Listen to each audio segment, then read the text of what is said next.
Well, good afternoon, friends. Mark Holmes here with my buddy Cowboy Joe Boo, as well as Joe Bear in the house. And as always, I want to thank you guys for watching, commenting, subscribing, and being part of the Joe Boo Sports Report. Without you guys, it doesn't work without you guys. So let's get open for business and let's wake up the football gods. Wake up, guys. Wake up this afternoon. It's Monday afternoon, going on 2 o'clock. And so we've got our live stream coming up at 9 o'clock Eastern, just 7 hours from now. Hope you guys will tune in and join us. We'll definitely be talking about everything that is the Dallas Cowboys as we are now less than a month away from training camps opening, and we're only 76 days, 5 hours, 56 minutes, and 40 seconds away from the kickoff of the Dallas Cowboys season versus the Rams in Los Angeles. And I got to tell you, I'm about as excited as I can be. I can't wait to do my live stream tonight. And just the fact that we will finally have football. You know, we have gone through, the whole offseason without OTAs or workouts or mini camps to talk about. If we can just make it through the next 4 weeks, man, we'll be talking about practice. Not a game now. We'll be talking about practice. But at this point, I'd be happy to talk about any action on the field whatsoever. So we're kind of in that final dead period, okay? We got until the 15th of July to get Dak Prescott's deal done, or he's going to be playing on the franchise tag. There's still a little bit of time left for the Cowboys to work out a deal or not.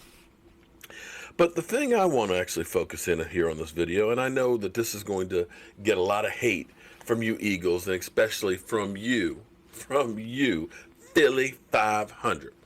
But I want this. I don't look at this as hate. This is a real question about your quarterback. And no, it's not that I'm scared of your quarterback, because I know that's your response of, you guys ain't done anything for 25 years and you're scared of the Eagles. No, man, I'm not. But I'm going to ask a real question. Because my quarterback, my guy, Dak Prescott, has been analyzed. He's been poked. He's been prodded. They've turned him over. They smacked him up, flipped him, rubbed him down. And every single thing that he has done in his career, everything. There's nobody that I can think of. And if you can think of somebody who's been analyzed more than Dak Prescott on every single play, please tell me who it is, because I don't think there's ever been anybody scrutinized more than my guy. We talk about, ball placement. He's not leading the receivers and things. Instead of it being right here, it was right there. Look, ball placement, it should have been here. It was right here. They're 8-8. 8-8. Okay, they're 8-8. It's Dak Prescott's fault, even though we had the worst kicker in football. Even though we had worse special teams in football. Even though our defense couldn't stop anybody, it was Dak Prescott. When the Eagles were 5-6 under Carson Wentz, we didn't hear about Carson Wentz. They're losing because of Carson Wentz, even though it was proven that somebody else could come in and win, and it was Nick Foles a second time saving the Eagles season, going 4-0, getting them into the playoffs. Well, but that's okay. That's okay. And even when it seems like he's underperformed, he gets the benefit of the doubt, and they say the people around him aren't good players. Okay, I get that. But we have looked at everything from Dak Prescott holding onto the ball too long or not, or ball placement, or being clutch, if it's garbage time yards, all of these things. We have looked at everything to try and find angles to discuss them. What we always hear about Carson Wentz is, well, Carson Wentz does things that other people don't do. And I'm here to tell you that they are 100% right. Because I want to understand, as we talk about Dak Prescott and everything else, how come Carson Wentz doesn't get that same scrutiny and looked upon about his glaring weakness? His big bugaboo is fumbling the football. We don't ever hear Skip and Shannon talking about Carson Wentz's fumbling.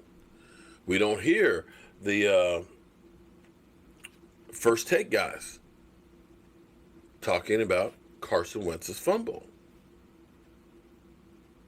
We don't hear anybody from the Colin Cowherds talking about Carson Wentz fumble. Let's just humor me here for a second.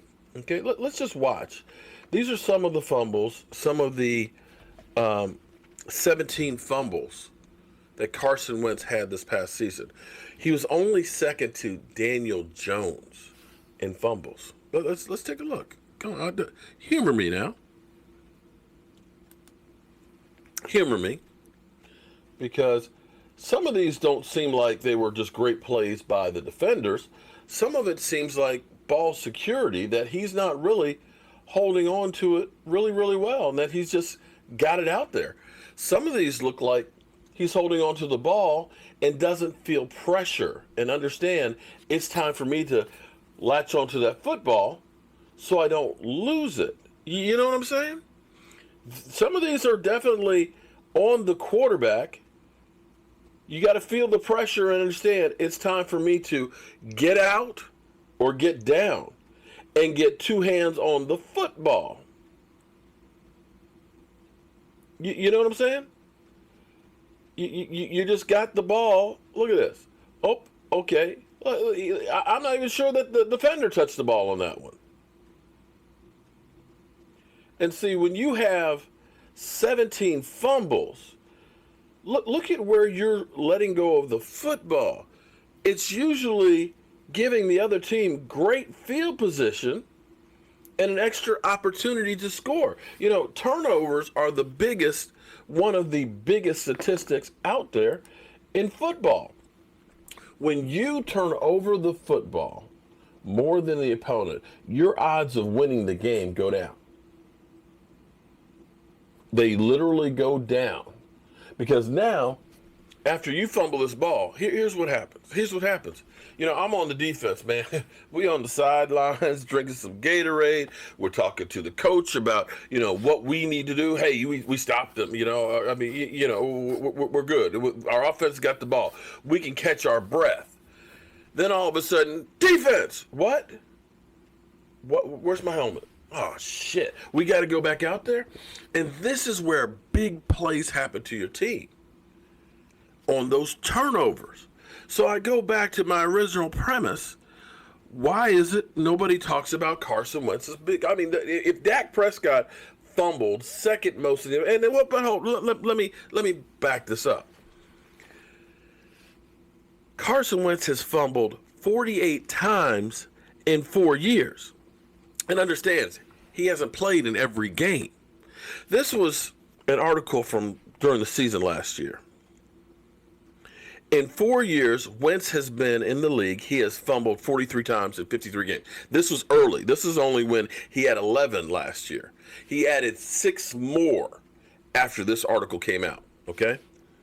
In his 4 years, Wentz has been in the league. He has fumbled the football 43 times in 53 games, including 11 this season. Only Jameis Winston has lost hold of the ball more often in 4 years in span, and by only 1 fumble. So understand, in the history of football, going into this season, where there was still 6 more additional fumbles made by Carson Wentz, the only other person who had any more fumbles than him was Jameis Winston, by 1. So that means, if you can do the math, I know some of you Eagle fans can't do the math too well and that you have a selective memory. That means in a 4-year span that Carson Wentz has 5 more fumbles than Jameis Winston or anybody else in the history of the NFL. History of the NFL. Carson Wentz has had more fumbles in 4 years than anybody else in the history of the National Football League. Wentz's career rate of fumbling once every .81 games is nearly unprecedented in modern league history. The most successful quarterbacks of their era are all much more reliable in what coaches term ball security. Whether looking at Drew Brees, okay, understand, Carson Wentz is at .89. Every .89 games, he has a fumble. I'm sorry, 8-1.